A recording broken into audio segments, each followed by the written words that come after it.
también conversar con relación a todo también lo que está ocurriendo a nivel, y justamente lo indicaba a nivel de seguridad, y un tema que creo que no debemos dejar de indicar, el tema del crimen organizado, del sicariato, y que dentro de todo también es cuestionado el Poder Judicial y la Corte Suprema de Justicia con relación a ciertas decisiones que se dan desde la Corte. Ministro, usted que está ingresando dentro de este sistema, ¿qué usted piensa, y también con su experiencia política, que se puede hacer a fin de alguna manera combatir, si se puede, ¿verdad?, al crimen organizado?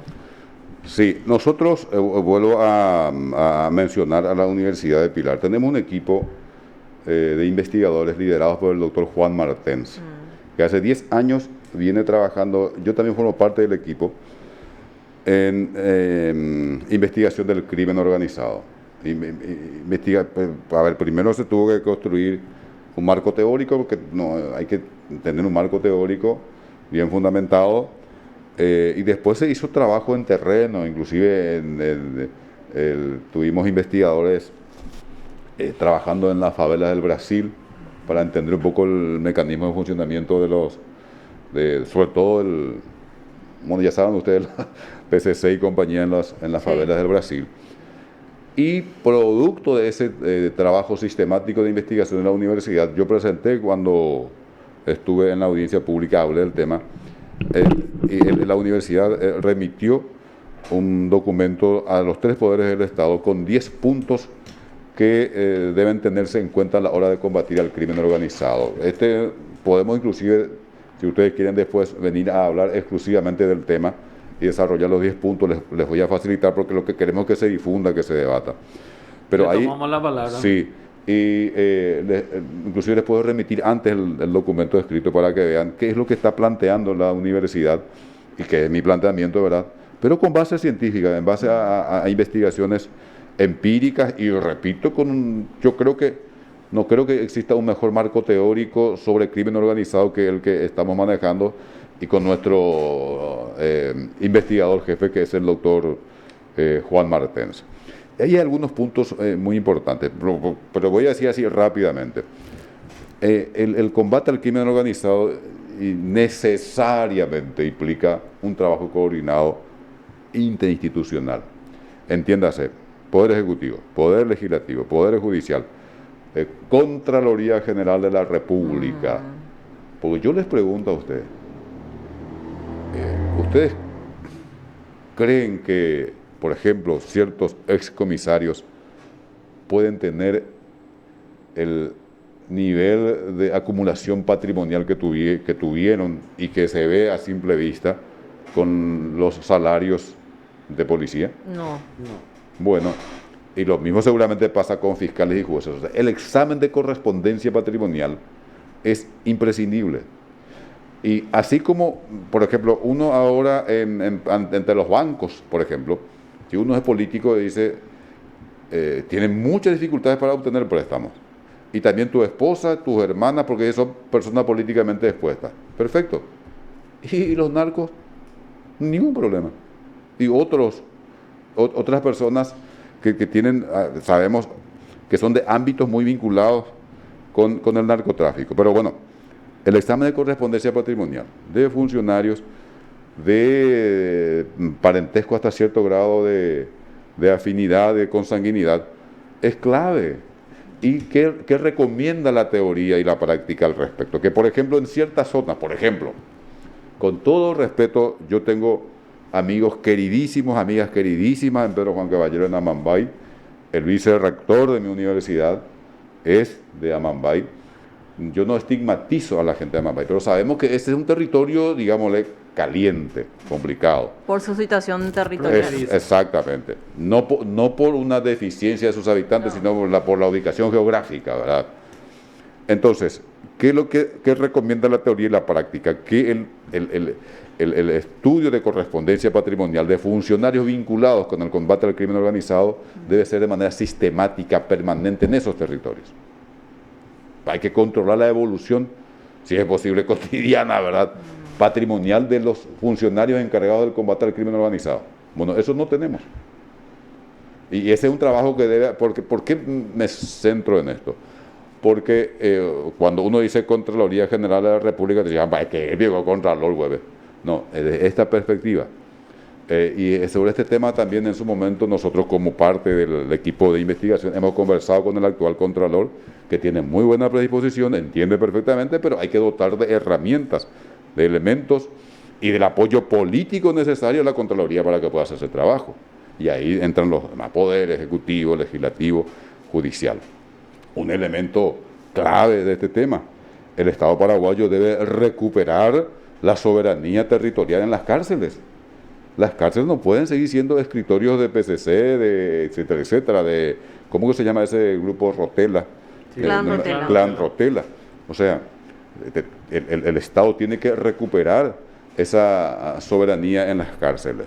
Tiene en esto también, según la teoría y la práctica, también recomienda, por ejemplo, en el caso de Paraguay, reanalizar seriamente la carrera policial.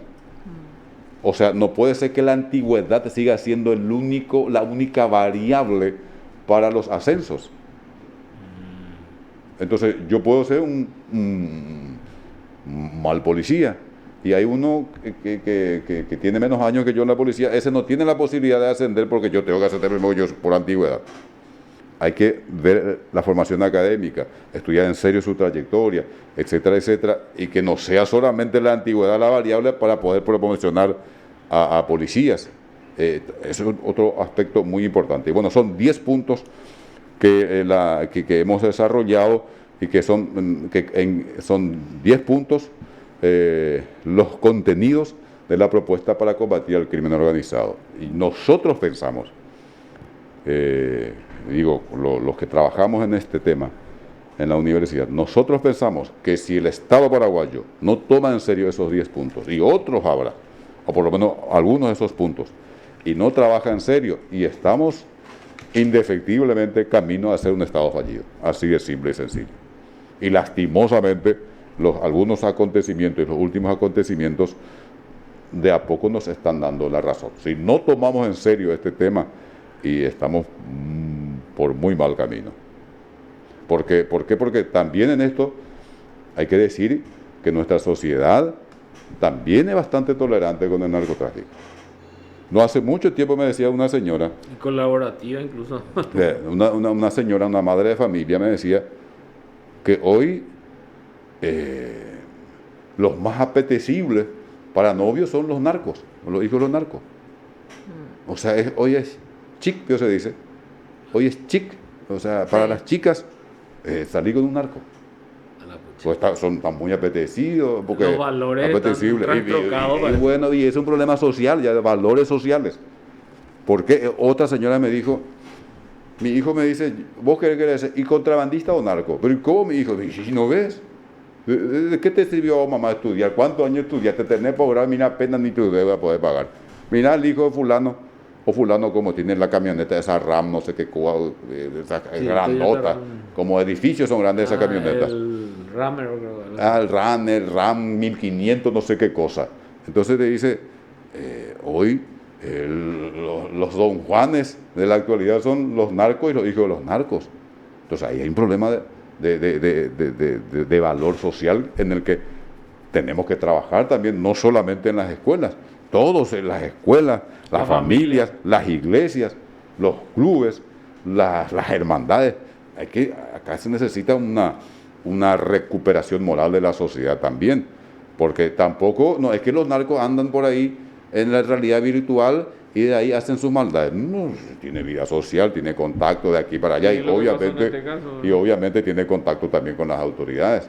A mí alguien me dijo la otra vez, ay, no puede ser, había sido, no puede ser que narcos tengan universidades. ¿Y qué pensás, le digo? ¿Qué no van a tener? Si son admitidos, si son tolerados, convengamos que son tolerados. Hubo presidente de yo les pregunto a ustedes, vean los costos de los alquileres en San Bernardino. ¿Quiénes pueden pagar? Así nomás. Totalmente. Entonces, tampoco miremos para otro lado. No estoy justificando a nadie, ni estoy abriendo el paraguas como ministro de la Corte, como sociedad analicemos este asunto.